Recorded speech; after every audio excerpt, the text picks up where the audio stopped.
It was just another regular Saturday morning when the unexpected happened.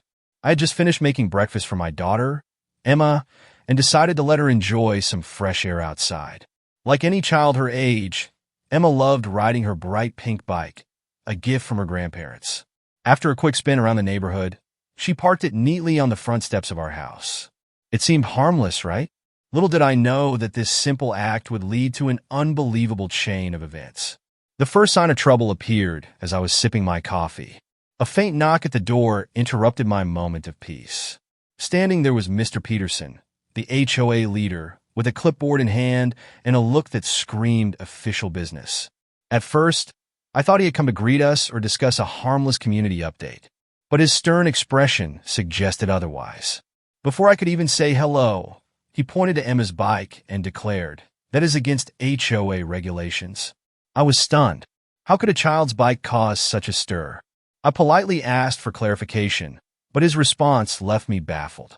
"Front steps must remain clear at all times," he barked, as though the bike was a major safety hazard. I tried to explain that Emma had just finished riding and we'd move the bike shortly. However, Mr. Peterson wasn't having it.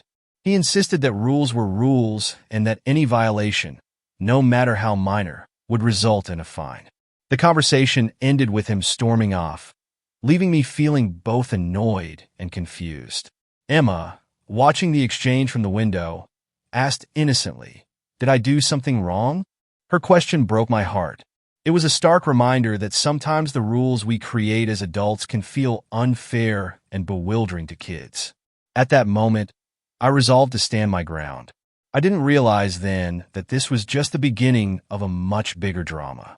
The simple act of leaving a bike on the steps would soon escalate into a neighborhood spectacle that no one could have predicted. For those unfamiliar with the HOA, or Homeowners Association, let me paint a quick picture. HOAs are groups that oversee neighborhoods, ensuring homes and communal spaces adhere to specific standards. They're meant to maintain order and preserve property values. In theory, they can be helpful. In practice, they can feel overly controlling, especially when leaders like Mr. Peterson are in charge. Our HOA had a reputation for being strict. From the color of your mailbox to the height of your grass, there seemed to be a rule for everything. But this was the first time I personally felt the weight of their authority. I couldn't wrap my head around why Emma's bike on our steps was such a big deal. Surely, there were more pressing issues in the neighborhood than this. As I delved deeper, I learned that our HOA had been enforcing stricter policies recently.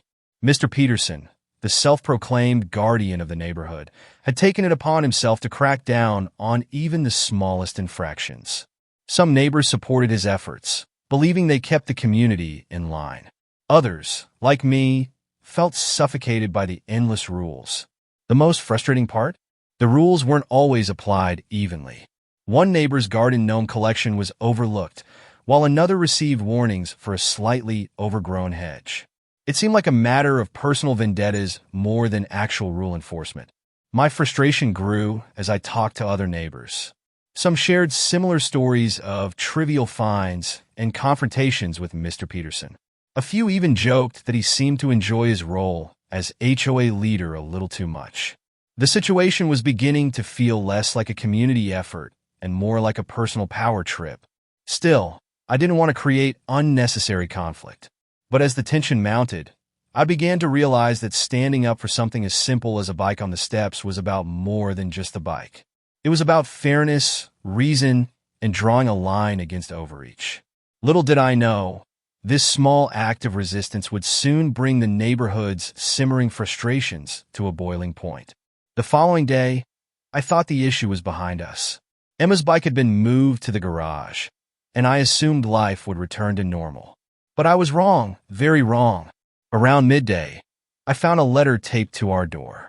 It was an official notice from the HOA, citing us for a violation and informing us of a $50 fine. My jaw dropped. $50 for a bike that was on the steps for barely an hour? It felt ridiculous. I decided to call Mr. Peterson directly. After all, this had to be a misunderstanding, right? His response was anything but understanding. He repeated the rule in a robotic tone, refusing to acknowledge how minor the situation was. I calmly pointed out that other neighbors regularly left items like potted plants, packages, and decorations on their steps. That's different, he snapped, though he failed to explain how. Frustrated, I asked to discuss the matter further at the next HOA meeting. He reluctantly agreed, but I could tell he wasn't thrilled about it. In the meantime, I decided to rally support from my neighbors. If they could share their experiences, maybe we could highlight the unfairness of how rules were being enforced. To my surprise, many neighbors were eager to speak out. Stories poured in about arbitrary fines, unannounced inspections, and confrontations with Mr. Peterson. The common thread? Everyone felt targeted at some point, and no one knew how to push back without risking retaliation. By the time the HOA meeting arrived, tensions were at an all-time high. The room was packed, and I could feel the electricity in the air. Little did I know, the fireworks were about to start. Before the meeting even began, the tension spilled over into the parking lot. I arrived early to organize my notes, only to find Mr. Peterson already there, pacing like a general preparing for battle. As more neighbors arrived, I could see people murmuring and exchanging glances. Clearly, this wasn't going to be a routine HOA meeting.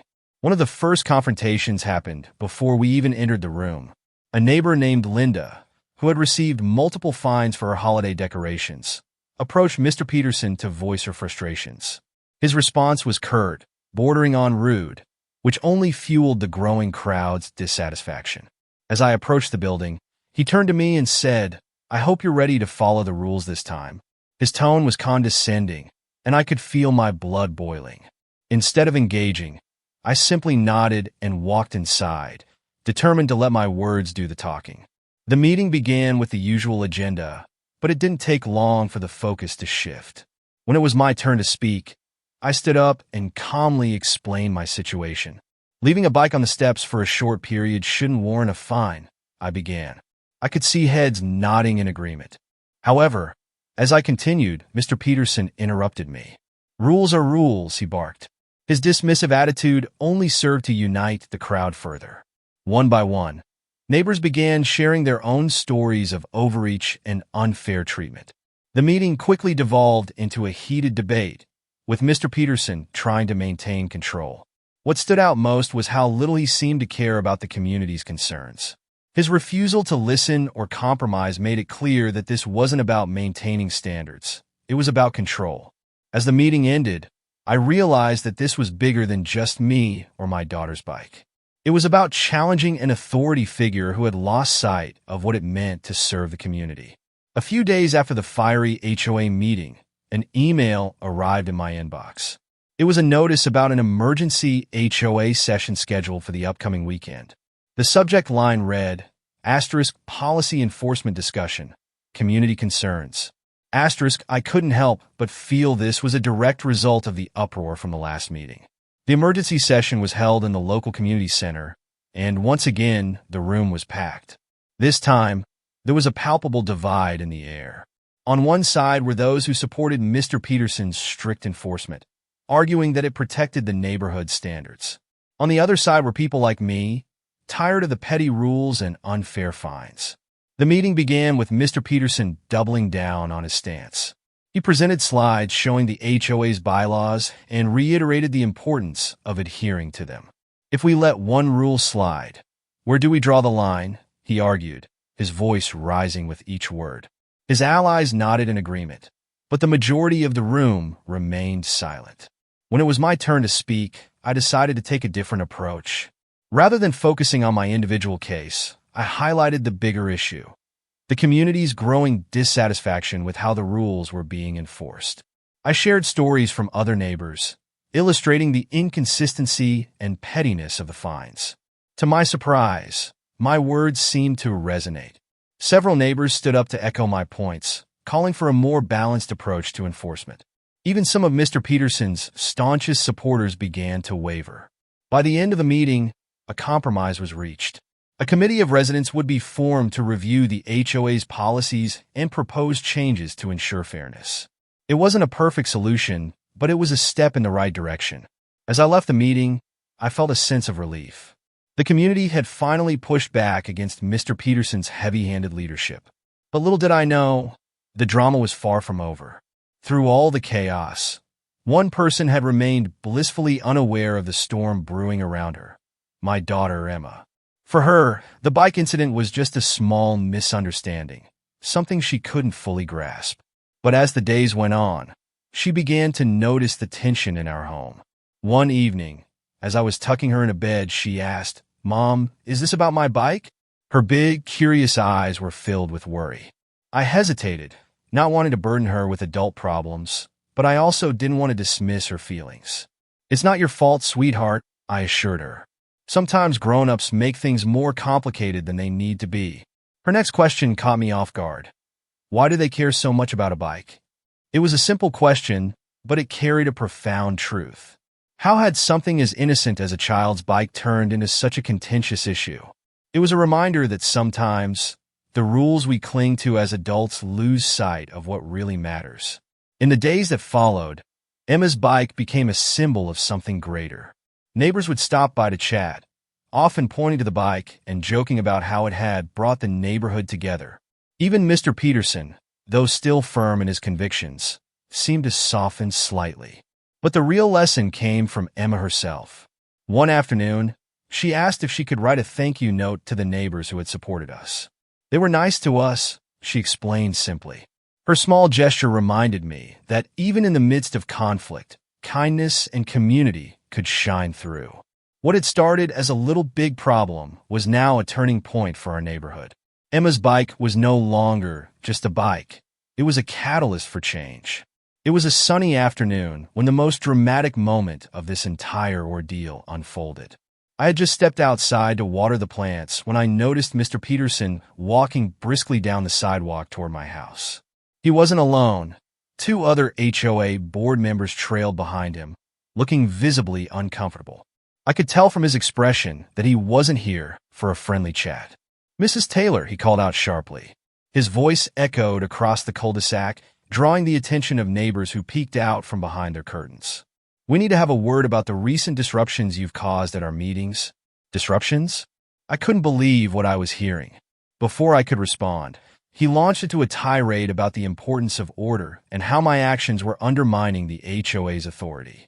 His voice grew louder with each word, and I noticed several neighbors stepping out of their homes, phones in hand, recording the spectacle. It was as though something inside him snapped. He began ranting about how the community didn't appreciate the work he put in and how ungrateful everyone was. His words, dripping with frustration, made it clear that this wasn't just about me or Emma's bike. This was about his need for control. I stood there silently, letting him vent. But as he continued, it became evident to everyone watching that his anger wasn't justified. It was overblown. Finally, one of the other board members placed a hand on his shoulder and quietly suggested they leave. Reluctantly, he agreed, but not before muttering, "This isn't over." As he walked away, I felt a mix of emotions: shock, frustration, and even pity. His public outburst had revealed more about him than any meeting ever could. For the first time, the neighborhood saw the man behind the rules, and it wasn't a flattering picture. In the days following Mr. Peterson's outburst, the neighborhood dynamic began to shift. People who had previously stayed silent about HOA policies started speaking up. Conversations about fairness and community spirit blossomed on street corners and in backyards. The bike incident had ignited something much larger: a call for change. The newly formed committee began reviewing the HOA's bylaws, inviting input from residents to create rules that were reasonable and reflective of the community's needs. It was refreshing to see neighbors coming together to build something better, instead of tearing each other down.